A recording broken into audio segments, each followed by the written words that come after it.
Billy Blue, my knight in shining brindle. Welcome to another episode of A Poet Reads to Write. Today I thought I would take a look at Sylvia Plath's majestic, heart-wrenching The Bell Jar. In many ways, this is a novel that was written by someone in their 20s, so it is not a perfect novel, but it has so much that is so unforgettable. The heart-wrenching interrogation of gender, in particular of the way in that mid-20th century milieu, so many women who suffered from mental health problems were treated, and the role of gender in their mistreatment in psychiatric hospitals. It's very heart-wrenching, very difficult often to read. In many ways, this is an interrogation of mental health treatment in that mid-20th century milieu. But I think more unforgettably is the interrogation of gender and the role of gender in the treatment of female patients in particular. That's one of the strongest points, I think, in this novel.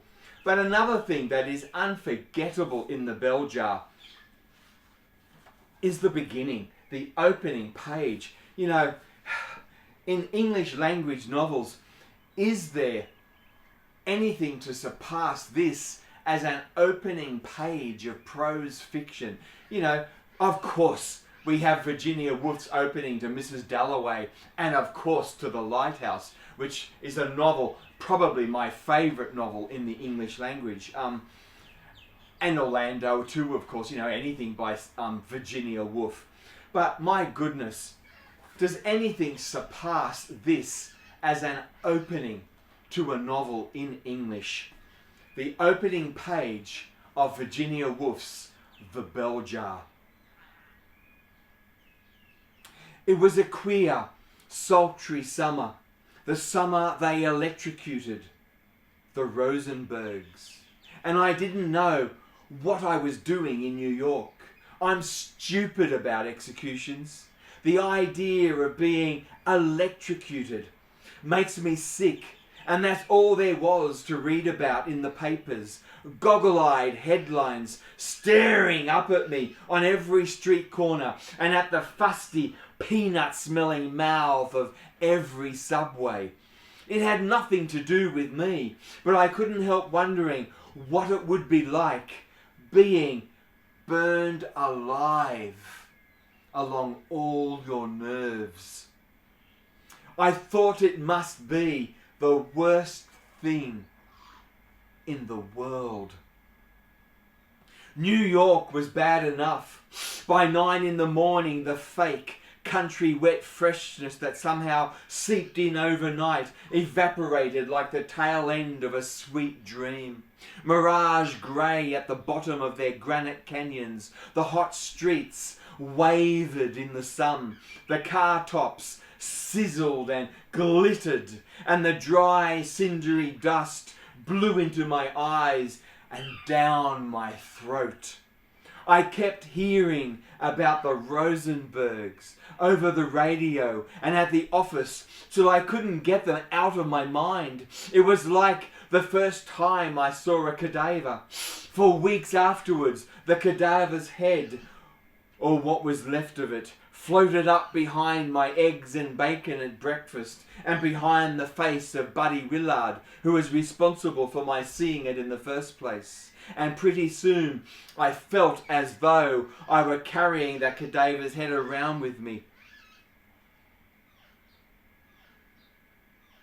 striking like some black noseless balloon stinking of vinegar.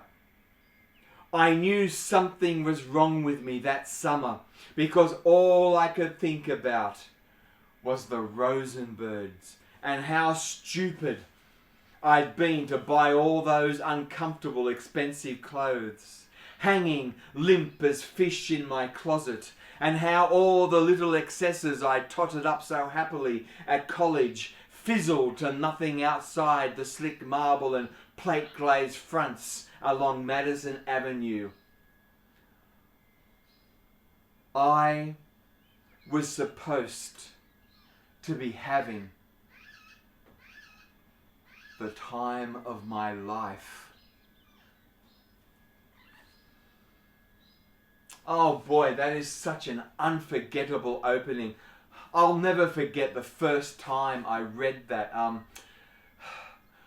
I have mixed feelings about the bell jar. You know, it is a powerful interrogation of gender, the role of gender in the mental health care industry.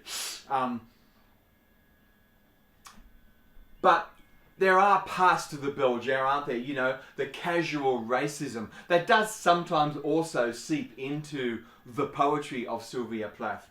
And the fat shaming is astounding. And one of the things that is so heartbreaking about Sylvia Plath, of course, is not only all the poems, all the novels that she never had the opportunity to write, but also, of course, the fact that she was robbed of that ability to become a mature, creative, independent person, you know, an adult writer. She was robbed of that opportunity by passing away by suicide at the age of 30. You know, it's so hard to keep reminding yourself, isn't it? But so important that everything she wrote, this whole incredible body of work, is the work of a woman in her 20s, because she passed away at the age of 30. And she never had the opportunity to become that mature adult, to interrogate those parts of herself, those values that she maybe buried in her consciousness, but every so often seeped out into her writing. She never had the opportunity to interrogate those things and for us to see the artist that she may have become. You know, this is not, I guess, the work of a full, mature, adult artist. This is the work of a young adult.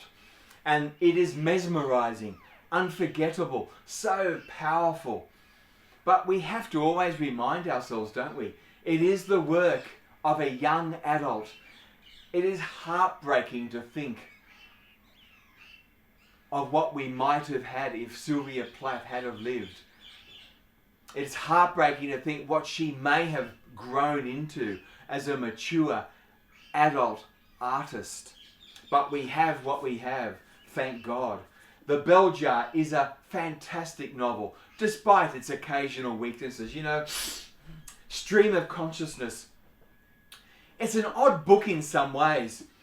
We sort of, I as a reader anyway, I keep waiting for the book to disintegrate.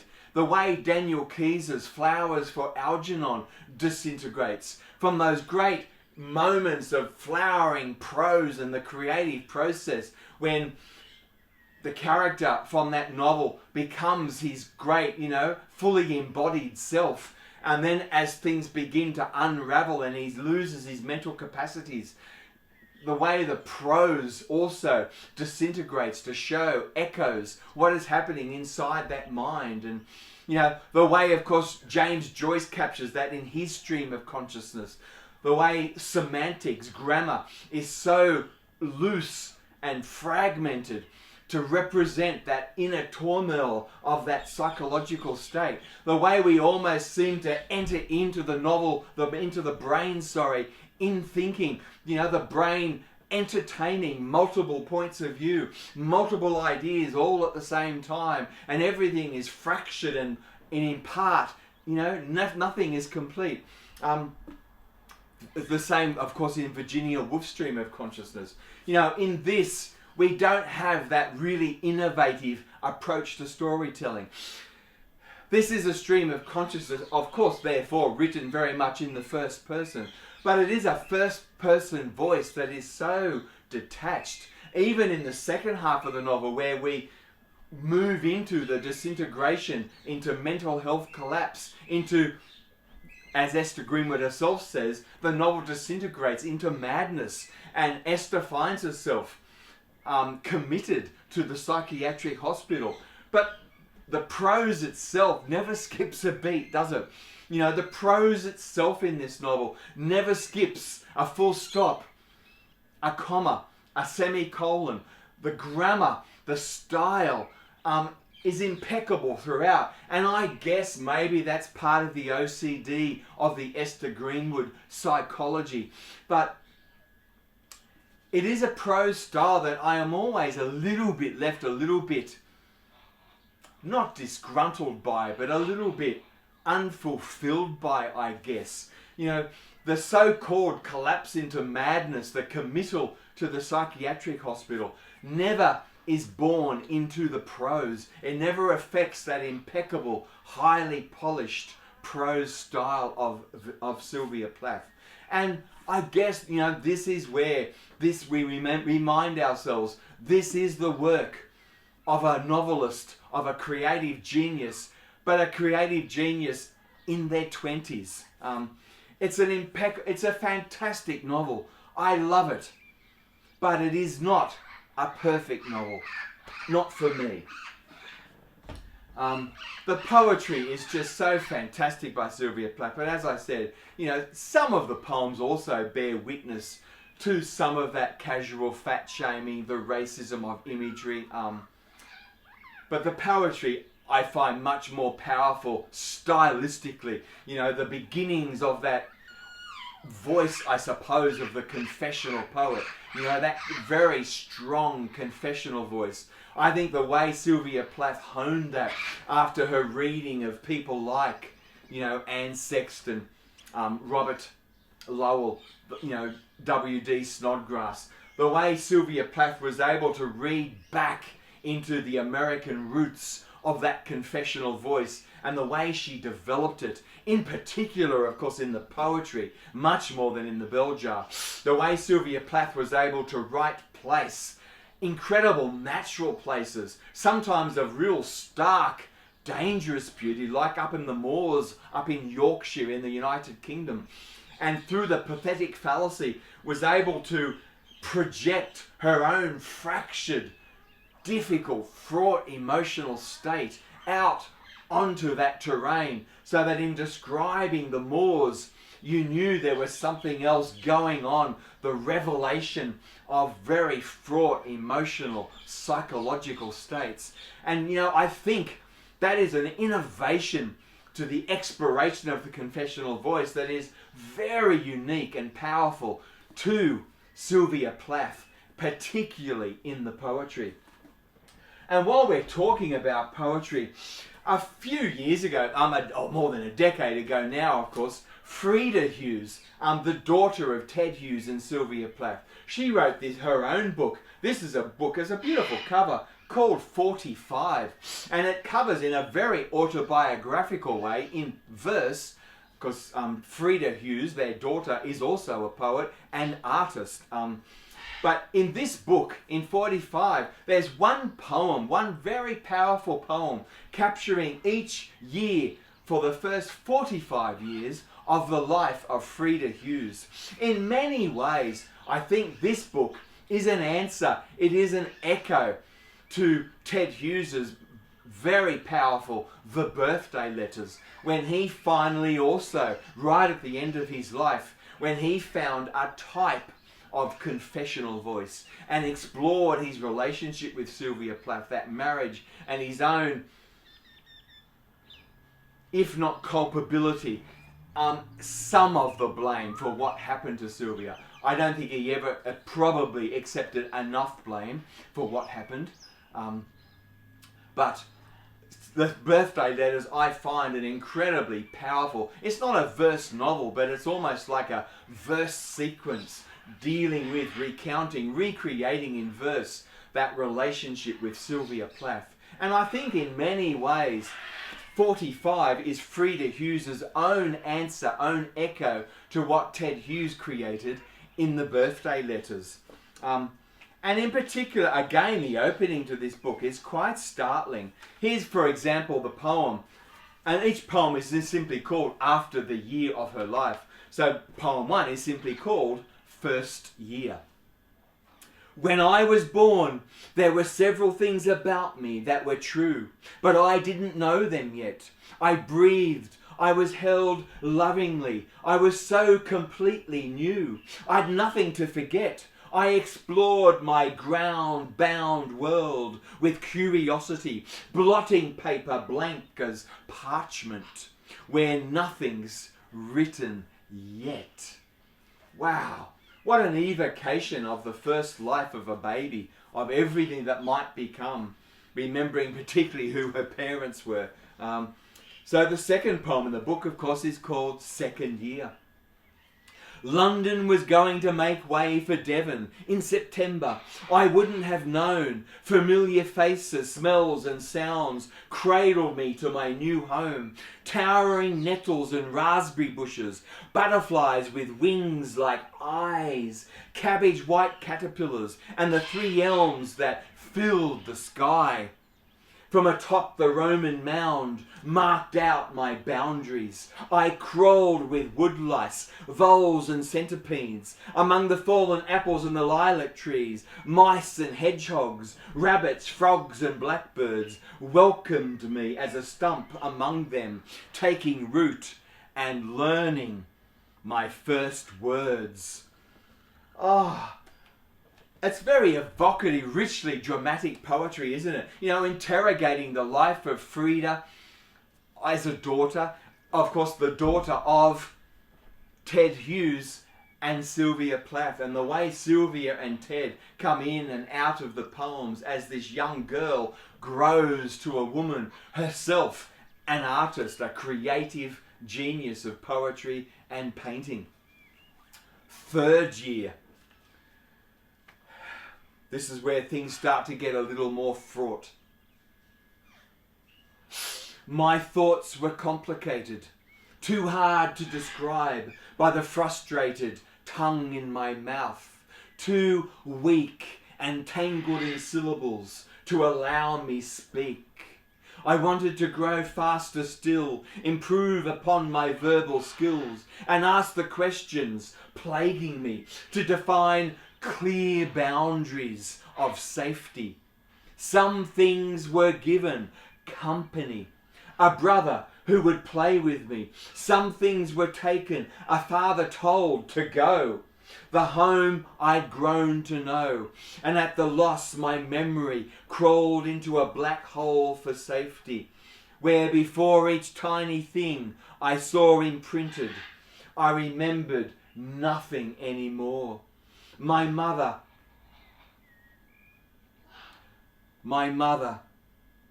head in oven, died, and me already dead inside. I was an empty tin where nothing rattled in. Fourth year. There were shapes, sometimes complex minor incidents that had been remembered out of context. Relatives emerged from the places through which I travelled, willfully numb. Their faces replaced each other as if they were different heads of the one body. The Hydra nursing her young. Mostly it was black, waiting to live again, hung in my back of my mind. Consciousness, the held breath, remained blind. Fifth year. I crawled from the darkness in the back of the car, new again. I tried to remember stepping into it. I tried to remember daylight. I tried to remember anyone I knew, but I'd been wiped clean. Everything I'd ever been obliterated. All night at journey's end, I expected my parents to fetch me from among these strangers. Their faces escaped me, but I thought I'd know them instantly. None came. While I waited, I struggled for my name. It wasn't there in my mind, on the tip of my tongue, or anywhere in a crevice in my skull. Day by day, I pieced myself together and believed I'd been borrowed, adopted even, convinced that this, my first new memory, was the threshold where unconscious child became sentient being, implanted like a tooth, but lost not found in the mouth of this new family. The boy became my brother, the troubled man my father, and the woman I imagined was my mother became my aunt, who'd given up her life in France to look after the strange animals that children are. I collected these facts with care, committing themselves to the empty room in my head, adding to them there, but in putting back my missing pieces, one by one, I could not undo my doubt that I belonged.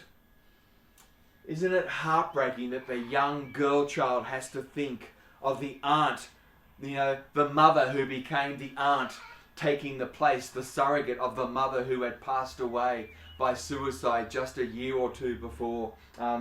Ted Hughes' sister, Olwen, who returned from France to look after the children and the family, and Ted Hughes in his grief. The Hugheses have such a fracture, such a difficult relationship now, don't they, with the Plath estate. The Plath estate itself, of course, has now passed completely into the hands of Frieda, because Nicholas, her younger brother, has now also tragically passed away by suicide. It reminds me so tragically, in England, in the United Kingdom, there's that English classicist, Edith Hall. She's just written the most heartbreaking book about suicide, the legacy of suicide in families, about the way suicide can almost be inherited down the line to future generations. She wrote this incredible book, Edith Hall, Facing Down the Furies, where she meditates on suicide, the legacy of suicide, and of course on ancient Greek tragedy, her particular academic obsession. So she meditates on suicide, the trauma of living with suicide, and the way it echoes down the generations. She meditates on all of those big ideas through a meditation, an examination of ancient Greek tragedy. And of course, what better literature to go to look at such difficult, fraught terrain than Greek tragedy. So this reminds me so much of the Edith Hall book, the way suicide, the legacy of suicide seems to go down the generations. It's something that really sobers me up often when I am myself living with the strong feelings that is how I will in fact one day end. The idea that the thought that somehow my grandchildren, for example, or my children, my adult children, could somehow inherit that trauma and go down that line themselves. It is something that really sobers me, particularly since I've been reading that Edith Hall book. The Edith Hall book is a hard thing to read for me. It does load me up with guilt, which is also not always good for my mental health. But I think I do need to spend time with that Edith Hall book, Facing Down the Furies. It sobers me up in a way that I probably need to be sobered up. And I don't want to put any blame on Sylvia Plath and the way her son Nicholas then passed away by the same type of mechanism, by suicide. These things are so complicated, so fraught. There's so much going on. I love the poetry of Ted Hughes. I find Ted Hughes' poetry mesmerizing. I can't help but read it. I've got everything that he ever wrote. But I think as a young man, he was probably quite sexually predatory and possibly abused his position as the young line of English language poetry.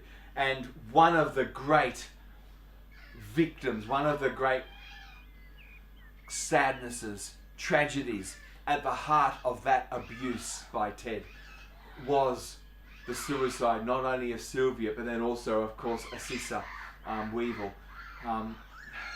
It's heartbreaking to think about this, it really is. This is the last poem from this book that I will read, this book called 45 by Frieda Hughes. This is the 6th year. Books were more than walls of rooms in houses built across the bedroom floor.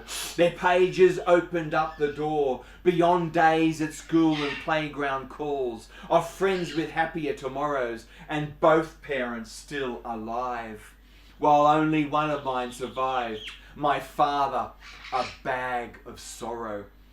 I read of palaces for kings and streams with talking fishes, granting people's wishes for all their happy endings yet to come. I wanted one for me, time again to build a home of books or blankets, wanting stone or wood or bricks, a place to be where I could stay. But no sooner was each wall familiar than we'd pack the car and haul ourselves away. In January, we arrived in Ireland, my father searching for a new and different life to take us to. Now our family of 3 was sometimes 5. And we all know how that ended. I find this quite heartbreaking. You know, it's not a poetry that is very, very strong technically. It can sometimes read a little bit like cut-up prose, but I do find it very richly evocative and so dramatic. And as an echo of Ted Hughes's masterful The Birthday Letters, I really enjoy this book by Frieda Hughes, 45. Here's another book that Frieda Hughes has written. This one is called Stonepicker and the Book of Mirrors. Very, very great title, isn't it? That again echoes to me some of the Crow books that Ted Hughes wrote. It's very interesting, and it's a lovely cover as well, if you can see that. Frieda Hughes, Stonepicker, and the Book of Mirrors. There's one poem in this book that I thought, dealing with this whole sorrow, I couldn't help but read this poem, and this is where I will finish this video. This is a poem by Frieda Hughes from the book Stonepicker and the Book of Mirrors. The poem, is simply called My Mother. Listen to this. This is by Frieda Hughes, the daughter of Sylvia Plath.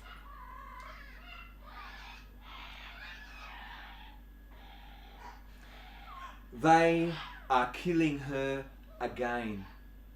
She said she did it 1 year in every 10, but they do it annually or weekly. Some even do it daily, carrying her death around in their heads and practicing it.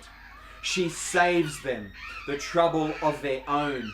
They can die through her without ever making the decision. My buried mother is updug for repeat performances. Now they want to make a film for anyone lacking the ability to imagine the body, head in oven, orphaning children. Then it can be rewound so they can watch her die right from the beginning again. The peanut eaters, entertained at my mother's death, will go home, each carrying their memory of her, lifeless, a souvenir. Maybe they'll buy the video. Watching someone on TV means all they have to do is press pause if they want to boil a kettle, while my mother holds her breath on screen to finish dying after tea. The filmmakers have collected the body parts they want me to see. They require dressings to cover the joins and disguise the prosthetics. in the remake of My Mother. They want to use her poetry as stitching and sutures to give it credibility. They think I should love it, having her back again. They think I should give them my mother's words to fill the mouth of their monster, their Sylvia suicide doll, who will walk and talk and die at will, and die and die and forever be dying. Oh boy, what a poem. Oh, so unforgettably heartbreaking, and it does have a type of controlled anger in it, doesn't it? The grief of a daughter for her mother, and the way the mother's passing by suicide has become such cultural currency. I hope that in this video I have looked at the relationships between Sylvia, Ted and Frieda with some type of dignity. I hope I haven't contributed to the trauma that Frieda Hughes so obviously feels in all of this. As a confessional poet, you know, this is terrain, this is an area that I feel I must read, think about, respond to. You know, as a confessional poet, this is the earth from which I grow.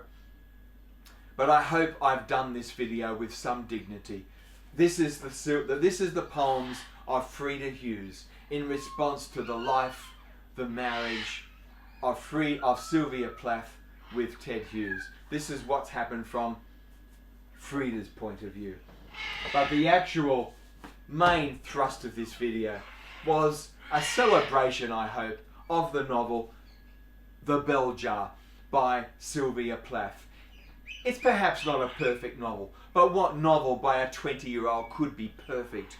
But it is such a powerful stream of consciousness contribution, particularly interrogating the role of gender in the mental health care industry for female patients. It's an unforgettable book. I am so glad that I have this, that I can spend time with it, that I can now always return to it and read it again. It's a very, very powerful, remarkable book. Sylvia Plath, The Bell Jar. Thank you, and bye for now.